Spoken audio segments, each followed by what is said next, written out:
Five Nights at Freddy's was fucking weird back in the day. Let's get fucking real here, guys. So, I don't know about any of you guys, but I'm on a bit of a nostalgia kick here. No idea why, and quite frankly, I'm probably a bit too young to be having a nostalgia kick right now. I'm only 17, you guys. I'm in my senior year of high school. Oh, God. Let's set the scene a little bit. Bear with me here. I remember back in elementary school, all my fellow classmates and I had very similar interests. I mean, sure, I was the only 5th grader around who knew what the hell a Virtual Boy was, but aside from that, we all read Diary of a Wimpy Kid and Dork Diaries and Captain Underpants and Bad Kitty. The author of Bad Kitty actually visited my school, which was totally rad back in the day. We all watched the same shows, too. It was always Nickelodeon sitcoms and Minecraft Let's Players. And we all played the same video games. Minecraft, Lego Batman, Skylanders, and Five Nights at Freddy's. Weird that this one ended up appealing so much to us 3rd and 4th graders, given how insane these games were. Like, I grew up with these games, and even I'm not sure if these were really that great for kids as young as we were back in the day to be consuming this stuff, but whatever. This is just kind of what happened to us as kids with completely unmonitored internet access. We discovered Markiplier Let's Plays of Five Nights at Freddy's, we discussed the lore, watched the game theories, listened to the fan songs, etc, etc. So, for no particular reason other than me being on a nostalgia kick, let's go back and look at some Five Nights at Freddy's nostalgia, starting with Five Nights at Freddy's 1, and reminisce on the game's impact and some memories and nostalgia I have regarding this game. The game initially came out in August 2014 for PC and later down the road a mobile port. But given that I didn't actually buy these games myself as a kid, I don't own them in my Steam library right now. Back in the day, I consumed these games mostly through Let's Plays. However, around last year, I bought this collection of Five Nights at Freddy's games for sale on Switch at GameStop. I'll be playing and capturing footage from the Switch version of the game, just for the sake of that's all I have right now. Something funny I noticed here is that on this core collection roundup on Switch, when you insert the cartridge, the Switch's operating system acts like you put 5 cartridges in the system at once. That's really funny to me for some reason. Alright, let's boot up FNAF 1.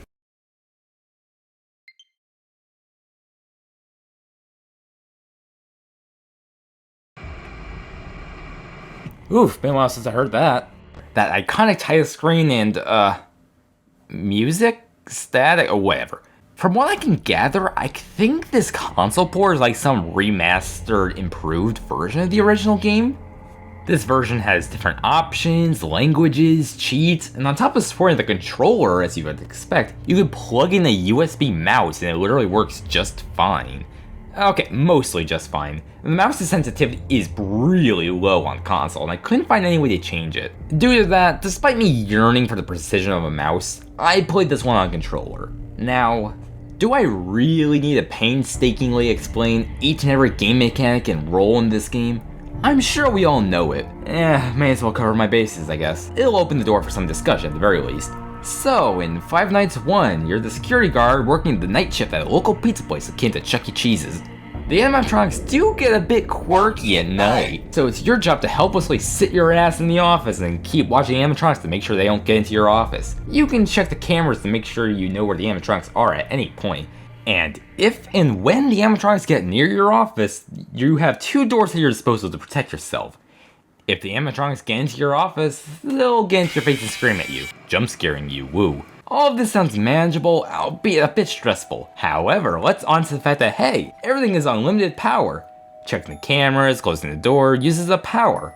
Why does it take up so much power to fucking close the door? I have no idea. We've been wondering these questions since the game came out, who cares? Running out of power will leave you defenseless, and inevitably, Freddy will come and yell boo. It's a very simple premise, one you're likely already familiar with, albeit something I never hear anyone praise, but I noticed when I went to replay this game, was how great the atmosphere and sound design is. The sound design and atmosphere is fantastic. It keeps you on your toes as you hear the animatronics' distinct sounds as they roam around the pizzeria, and the sounds they make outside your door or each camera, the static and distortion, that fucking desk fan, it really all adds up. The sound design and atmosphere doesn't get praised enough. It's genuinely fantastic. The animatronics themselves, of all things, they remind me of the ghosts from Pac-Man. And I'm officially the very first person in the world to make such a comparison. Each animatronic has its own behavior and path. Chica and Bonnie are the simplest ones and will just attack your doors on opposite ends. Freddy himself will mostly stay in the darkness and will linger in the shadows with the children's jingle following him so you can hear him from your office and through the cameras. And then Foxy, my favorite, will stay mostly in his own space, camera 1C, Pirate's Cove, but will grow more active the longer you stay away from his camera, and will eventually make a beeline for your left door. There is a 5th and more mysterious Easter egg animatronic character.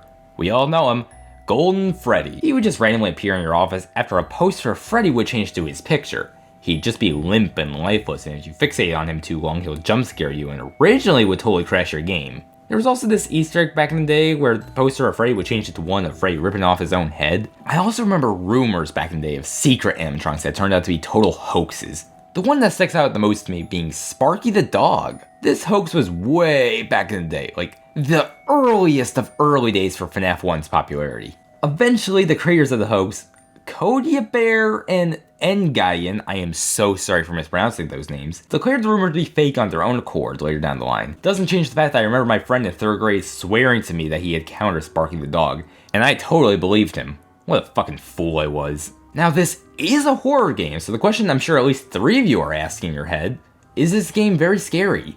And the answer to that is, I don't actually know. Okay, so as a wee lad back in 3rd and 4th grade, I remember all these games, FNAF 1 included, scaring the shit out of me. Even just a picture of the FNAF 1 office, I remember would totally freak me out to look at for too long. The jump scares would easily scare the piss out of me. Going back to it, the jump scares would make me jump, of course, but nothing that would really stick with me. It's like when your friend accidentally startles you in the hallway, like, yeah, it makes you jump, but it's not scary. The ambiance of the place is definitely a bit scary at times. That's where the horror of this game really shines. The character design for the animatronics is really well done. They all look spooky and a bit scary, however not so unnerving that they look intentionally scary and not out of place at a children's establishment. Currently, there's an officially endorsed fan remaking the work, Five Nights at Freddy's Plus, and while I'm sure it'll be good, the animatronic designs to me look a little too scary for me to believe that they could have been used as a children's mascot. Still really looking forward to the game though. Bottom line though, I can definitely see how this game can be scary, and I'm sure to total newcomers, the game is probably a lot scarier to them. But due to a combination of being older and probably having grown up on these games, it's hard for me to really get that scared by this game. Also, let's be real, a lot of our memories and experiences with this game didn't come with actually playing the games ourselves. They came from watching Let's Players playing them, namely Markiplier. But around this time, fan theories started popping up with bits and pieces of potential lore too. There were papers on the walls, throughout the cameras of newspapers reporting cases of missing kids at Freddy's, and an odor from the animatronics. Then the phone guy alludes to a story where an animatronic bit the head of a customer, and that customer, while surviving, lost a chunk of their brain, their frontal lobe. And thus this was dubbed the Bite of 87. All of this really worked in its favor to really start building up a lot of the world surrounding it, and really sells the danger of these robots. And then MatPat from Game Theory did his very first theory on the game, and he tried to connect the game to a case of real-world murders in an actual Chuck E. Cheese restaurant. What the fuck? I guess from here I should finish up discussion of the game. So upon completion of the 5th and final night, you're greeted with a bonus 6th night to complete. But I thought this was 5 Nights at Freddy's, not 6. Yeah, I know, we've been saying this for years. Completion of the 6th night gives you something really cool. Custom night. You can customize the AI values of the characters. I remember back in the day, if you set the custom night values to 1, 9, 8, 7 respectively, you'd be met with a jump scare from Golden Freddy that crash your game.